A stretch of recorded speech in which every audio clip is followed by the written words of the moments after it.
Hey guys, welcome back to the channel. Today we're going to talk about Biden's new climate change washing machine that makes you smell stinky and they don't get your clothes washed, says the manufacturer. We're going to talk about children in Oregon writing sex stories. No joke.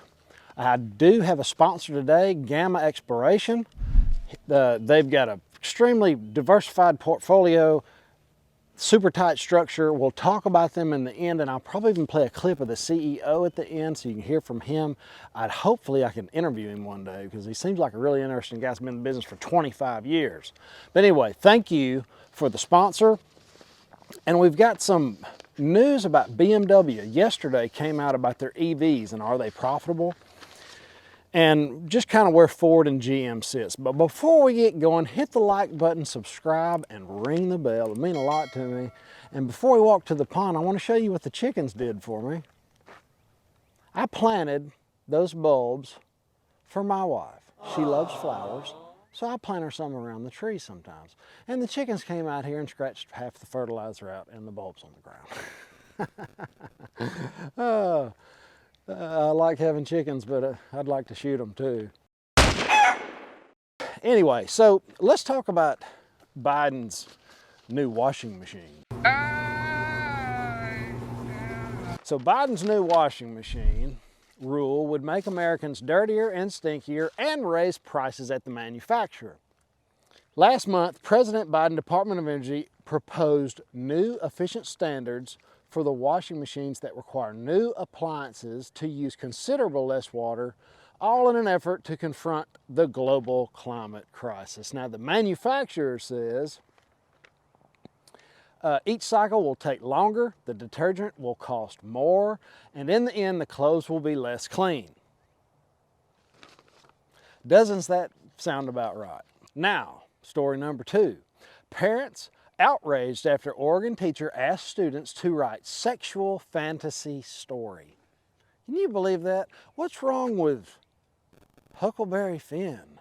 Or, you know, how about this? Try this on for size. How about a class that teaches little kids about money, about real money, you know, like a gold class. And then maybe we could have like a class that talks about how to run numbers on a real estate property, how to create a profitable business so you can thrive in the new economy, you know, for what's coming, you know, a future class of things that are happening so you can prepare for and profit off of, just like we're going to in the green energy sector. I was thinking earlier, I'm all over the place today, but the bank situation, okay? So those children that are learning about how to write sexual fantasy stories that also include massage oils, feathers, and other objects like candles. Those children, hopefully they're not deranged citizens and, you know, most of them make it, will have to pay back this $25 billion that our government bailed out these banks with. They're the ones that are going to feel it. The taxpayers are always the ones to pay. Don't let them lie to you. So I was thinking through this. Sorry, I get off on a tangent. But what comes next? That money will leach out into the economy, 100% for sure. And it will make inflation go up. It will devalue the dollar a little bit more. That's just how it works. Don't let them lie to you. Now, after they devalue the dollar, and inflation starts to pick up, what is the next step? Well, they're going to raise interest rates. They've got to slow down the economy. You know, Jerome Powell wants to be Paul Volcker. That's his knight in shining armor. That's his goal, is to crush the back of inflation. Well, he's going to have a hard time doing that if he keeps bailing out banks every time they go belly up. I guess they're just going to wait till the middle class is completely dead, and then they'll say, okay, all right, so we got to help the middle class now. Somehow or another, all the wealthy people are wealthier and the middle class is nothing. So when they do that, when the people beg and plead, please help us, I believe that they're going to turn the money printer back on because that's what all governments do. That's what they've done through history. Now, when they turn the money printer back on, who's going to get the money? the greenies, the people that are pushing for that movement, they're going to stimulate in a way that pushes you towards solar, it pushes you towards electric vehicles, it pushes you towards, you know, that way. You know, they're tightening the climate in Russia. That's the fault of everything. So when they do that, it's going to make EV vehicles popular. More people are going to drive them, because if it costs, I saw the new Tesla was like going to be $40,000. What if they gave you $20,000 off? I know a lot of people are going to say, I'm never driving an electric car, and that's fine. I kind of want an electric motorcycle because they're stupid fast. But, you know, so you know that. And we also know, get my notes out here, that BMW, as of yesterday, said the company expects 15% of total sales to come from electric vehicles. All right, that's BMW. Battery electric sales came in up 108% year over year. That's really good for them. Volkswagen, they're saying about 7% of their total sales came from EVs, but they're planning on next year being 20%. So they're moving in that direction. Ford was the second largest maker of all EVs. I thought that was wild. And GM has a 41% increase year over year in EVs. Now, all these EVs take batteries, lithium batteries.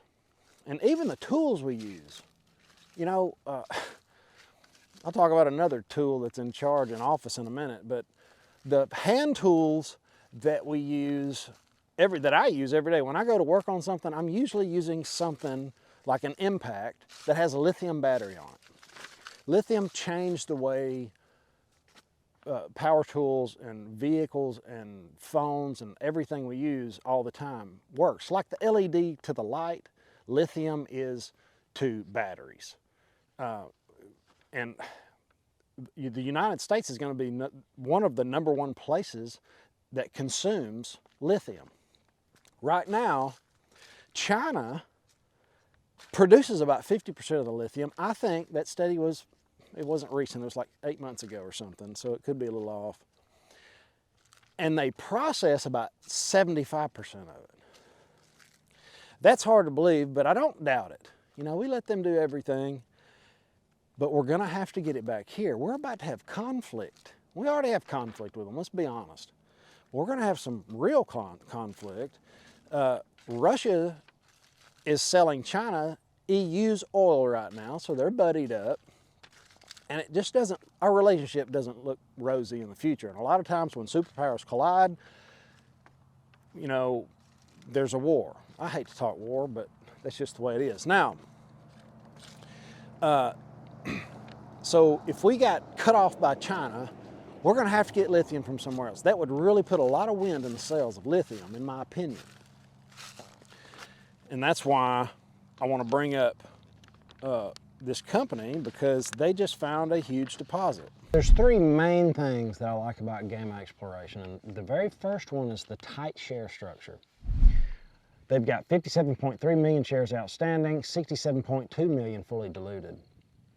They just recently completed 5.4 million in financing, so there's no finance overhang. Their treasury is healthy.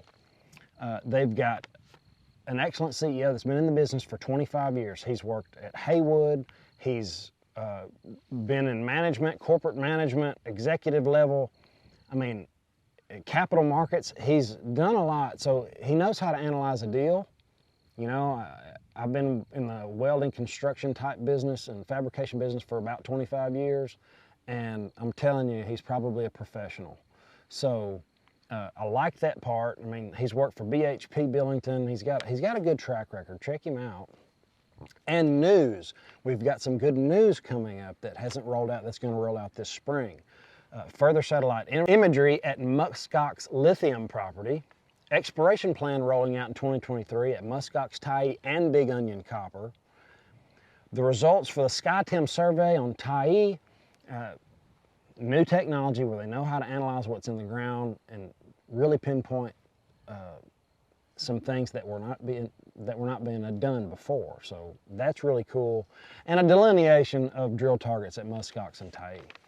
Now, the Lithium project, which is probably the most exciting, has a big find 3 kilometers south of it at Lift's claim.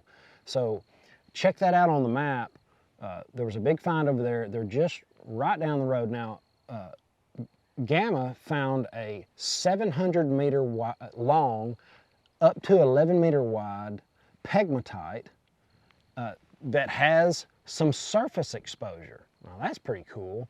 But the good news is there's like 30 more of them. A pegmatite, the way it was explained to me was if you think of a tree underground, a big oak tree with big monster limbs coming up, those are actual porous rock that hold lithium and other things. And there's a big find, 700 meters long, is wild, and 11 meters in diameter is really good too. So there's really good news rolling out about a small stock that's just getting going. Like I said, it's exploratory, it's exploration, nobody's mining anything yet. But guys, check them out. I'll leave them in the description. I'll pin them in the comments. And guys, have an awesome, awesome day. If you're into lithium, put #lithium in the comments. Later.